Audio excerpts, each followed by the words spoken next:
Zainab be be اور احمد عباس کی شادی اکتوبر 2006 میں ہوئی، یعنی واردات سے ٹھیک 5 سال پہلے۔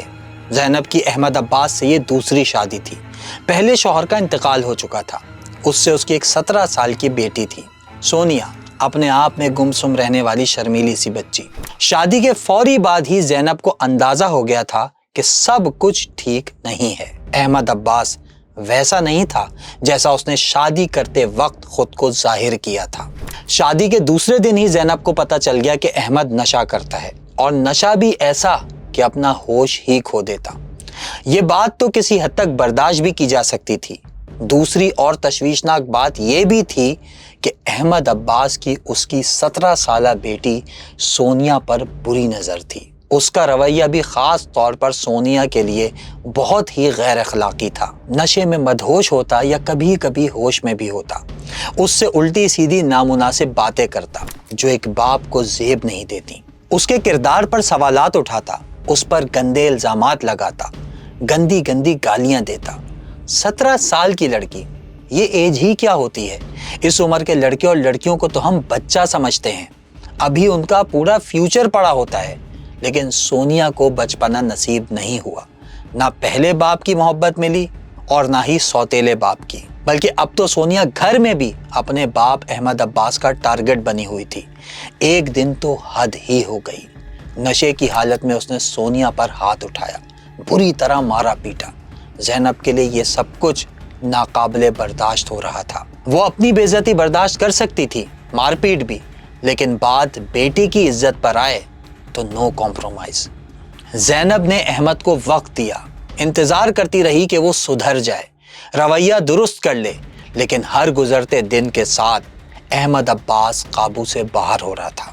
اور ایک دن 23 نومبر 2011 یعنی احمد عباس کے بھیانک قتل سے ایک دن پہلے زینب کی بیٹی سونیا اپنے ماموں کے گھر چلی جاتی ہے۔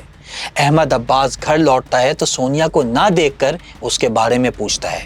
زینب جو ہی اسے یہ بتاتی ہے کہ سونیا اپنے ماموں کے گھر میں ہے، احمد غصے میں آ جاتا ہے، سونیا پر الزامات کی بارش کر دیتا ہے، یہاں تک کہہ دیتا ہے کہ وہ کسی کے ساتھ بھاگ گئی ہے، اور زینب اس سے یہ چھپا رہی ہے۔ زینب بھی چپ نہیں رہتی، اسے وارننگ دیتی ہے کہ اس کی بیٹی پر ایسے گندے الزامات نہ لگائے، لیکن احمد جو پہلے ہی نشے میں ہوتا ہے وہ کہاں چپ رہتا۔ زینب اسے پھر سمجھاتی ہے کہ سونیا گھر پر اکیلی ہوتی ہے، اس لیے میں نے اسے خود اپنے بھائی کے گھر بھیجا ہے، کچھ دن وہاں رہ لے گی، لیکن اس کا جواب بھی احمد پر کوئی اثر نہیں ڈالتا، وہ گالیاں بکتا رہتا ہے، چیختا ہے۔ اس ساری سٹوری میں ایک اور لڑکے کی انٹری بھی ہوتی ہے، ظہیر، وہی زینب کا بھانجا۔ یہ بھی کراچی آیا ہوا تھا اور اپنے ماموں کے گھر رکا ہوا تھا، اسی ماموں کے گھر جہاں سونیا بھی رکنے گئی ہوئی تھی۔ زینب جب اپنے بھائی کو فون پر اپنے شوہر کی حرکات اور سونیا کے ساتھ اس کے سلوک کے بارے میں بتاتی ہے کہ وہ سونیا کے جانے پر غصے سے پاگل ہو جاتا ہے، تو اس کا بھائی کہتا ہے کہ میں سونیا کو لے کر آ رہا ہوں۔ زینب کو خطرہ تھا کہ اس کا بھائی اپنی بھانجی کو چھوڑنے گھر آیا تو شوہر اور اس کے بھائی میں جھگڑا ہو جائے گا۔ وہ منع کرتی ہے، بار بار روکتی ہے، لیکن زینب کا بھائی نہیں رکتا، اس کی آنکھوں میں اب خون سوار تھا۔ دوسری طرف ظہیر بھی سونیا کو لے کر اس کے گھر پہنچ جاتا ہے۔ سونیا کو اس کے کزن ظہیر کے ساتھ دیکھ کر تو احمد کا پارا اور بھی ہائی ہو جاتا ہے۔ خالہ کے گھر تو سونے کو چھوڑنے آیا تھا نا، 5-10 منٹ کے بعد ماموں آیا اور آتے ہی مجھے مارنا شروع کر دیا ان لوگوں نے۔ یہ بول رہے تھے کہ سونیا کو تو لے کے گیا ہے گھر سے، میں نے بولا نہیں، یہ ابھی میرے منہ پہ ہے، کون لے کے گیا ہے، میں تو اسے گھر پہ چھوڑنے آیا ہوں۔ ظہیر سے ہاتھا پائی کرتا ہے، گالیاں دیتا ہے اور سونیا کو ایک زنجیر سے باندھ دیتا ہے۔ ایک چیخو پکار مچی ہوتی ہے اور اسی چیخو پکار میں احمد اپنے بستر پر گرتا ہے، سو جاتا ہے۔ شاید نشے کا ڈوز زیادہ تھا، اس لیے چند ہی لمحوں میں وہ گہری نیند میں ہوتا ہے۔ 23 نومبر 2011 یہ وہ دن تھا جب زینب نے احمد عباس کو قتل کرنے کا پلان بنایا۔ وہ ایسا قدم اٹھانے کے لیے تیار ہو چکی تھی جو ناقابل تصور تھا۔ شروع میں تو یہی پروگرام تھا کہ اسے قتل کر کے لاش کو کسی بھی طرح ٹھکانے لگایا جائے گا۔ بعد میں جو کچھ ہوا اس سے یہ مسئلہ قتل سے بھی زیادہ سنگین ہو گیا۔ جیسے تیسے کر کے رات گزری، زینب نے سونیا کو محلے کے کسی گھر بھیج دیا۔ زنجیر لگی ہوئی تھی، اس کی زنجیر کھول کر اسے بھی باہر بھیج دیا گیا تھا۔ کس کے پاؤں میں زنجیر لگی ہوئی تھی؟ سونیا کے پاؤں میں۔ احمد کے ہاتھوں مار کھانے والا ظہیر ابھی بھی زینب کے گھر پر ہی موجود تھا۔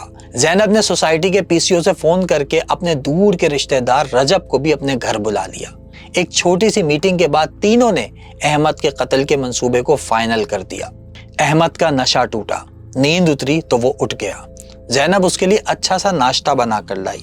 احمد حیران ہو کر ناشتے کو دیکھنے لگا۔ وہ معمول سے زیادہ اچھا ناشتہ تھا۔ گہری نیند سویا تھا، اس لیے احمد اب خوب فریش ہو گیا تھا۔ بھوک بھی لگ رہی تھی، اس لیے اس نے ڈٹ کر ناشتہ کیا، لیکن اسے خبر نہیں تھی کہ یہ اس کی زندگی کا آخری ناشتہ ہے۔ اس ناشتے میں بھاری تعداد میں نیند کی گولیاں پیس کر ملائی گئی تھیں۔ ناشتے میں اس نے گولیاں دے دی تھی تو کس چیز کی؟ جی کس چیز کی گولیاں؟ سونے کی۔ کتنی گولیاں دی؟ وہ ہوں گی 5 یا اس طرح کچھ پہلے صبح؟ ہاں کس میں؟ چائے میں دی؟ کس طرح؟ چائے میں گھول کر؟ ہاں۔ پہلے احمد پر ہلکی ہلکی غنودگی طاری ہوئی اور تھوڑی ہی دیر بعد وہ بے ہوش ہو گیا۔ زینب نے رسی کا پہلے سے ہی انتظام کر کے رکھا ہوا تھا۔ یہی رسی احمد کے گلے میں ڈال دی گئی اور تینوں نے مل کر اسی رسی کو دونوں طرف سے کھینچنا شروع کر دیا۔ کھینچتے رہے اور پھر وہ لمحہ آیا کہ احمد کی آنکھیں اور زبان باہر نکل آئی، ناک کان سے خون نکلنے لگا۔ رسی کھینچنے کی شدت اتنی تھی کہ احمد چند ہی سیکنڈ میں دم گھٹنے سے مر گیا۔ یہ کہانی یہیں ختم نہیں ہوتی، بلکہ یہاں سے مزید بھیانک ہوتی ہے۔ احمد تو مر چکا تھا، زینب، اس کے بھانجے ظہیر اور دور کے رشتہ دار رجب، ان تینوں نے مل کر واردات کا جو پلان بنایا تھا، اب سب کچھ پلان کے مطابق چل رہا تھا۔ لیکن اب مسئلہ یہ تھا کہ احمد کی لاش کا کیا کیا جائے، اسے کہاں ٹھکانے لگائیں، اس کا تو کسی نے سوچا ہی نہیں تھا۔ احمد کا گھر جس گلی میں تھا وہ ایک کمرشل ایریا تھا۔ باہر گلی میں ہر وقت لوگوں کی آمد و رفت رہتی تھی۔ لاش کو کہیں ڈمپ کرنے کے لیے اس گلی میں سے لے کر جانا تقریباً امپاسبل تھا، وہیں پکڑے جاتے۔ اس کے بعد زینب کے ذہن میں ایک آئیڈیا آیا، کیوں نہ احمد کی لاش کو ایک بڑے ڈبے میں ڈال کر ظہیر کے حوالے کیا جائے۔ ظہیر ایک ٹیکسی پکڑ کر یہ ڈبہ لے کر ریلوے اسٹیشن جائے اور وہاں ٹرین میں بیٹھ کر حیدرآباد چلا جائے اور حیدرآباد میں کسی ویران جگہ پر وہ ڈبہ پھینک کر واپس آ جائے۔ زینب اور رجب کا خیال تھا کہ یہ طریقہ ٹھیک ہے، کسی کو پتہ بھی نہیں چلے گا اور لاش کو بھی آسانی سے ٹھکانے لگایا جائے گا۔ لیکن ظہیر ڈر گیا، اسے لگ رہا تھا کہ اس طرح وہ پھنس جائے گا اور فوراً پکڑا جائے گا۔ اس نے صاف انکار کر دیا۔ گھر میں موجود احمد کی لاش اب تینوں کے اعصاب پر سوار ہو رہی تھی، گھبراہٹ ہو رہی تھی، کریں تو کیا کریں؟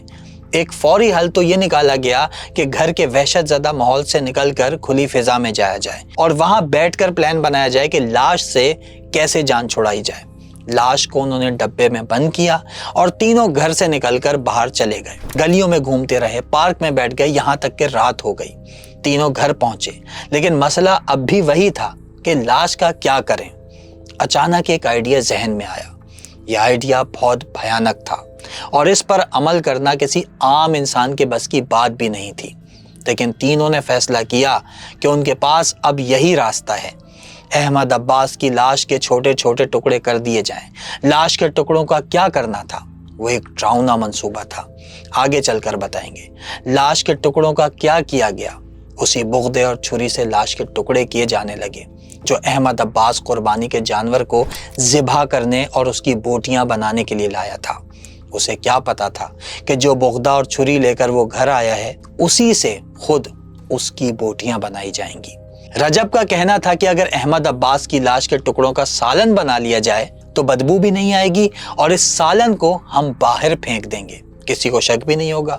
زینب بی بی نے بو دور کرنے کے لیے آئیڈیا دیا کہ سالن میں خوب ہلدی اور نمک مرچ بھی ڈال دی جائے اور ڈھیر سارے تیل میں اسے بھونا جائے۔ احمد عباس کی لاش کی بوٹیاں تیار تھیں، چولہے پر پتیلی چڑھی تھی، قورمہ بننا شروع ہو گیا، انسانی گوشت کا قورمہ۔ لیکن ان بوٹیوں سے اٹھنے والی انتہائی تیز بو، اس کا وہ کیا کرتے؟ زینب کے مالک مکان کی بیوی اچانک دروازے پر پہنچ گئی، شور مچا، محلے والے آئے اور پھر پولیس بھی آ گئی۔ زینب، اس کا بھانجا اور رشتہ دار رجب تینوں پکڑے گئے۔ پولیس جب وہاں پہنچی تو اس نے ایسا منظر پہلے کبھی نہیں دیکھا تھا۔ احمد کا سر ایک پیٹی کے اندر سے ملا،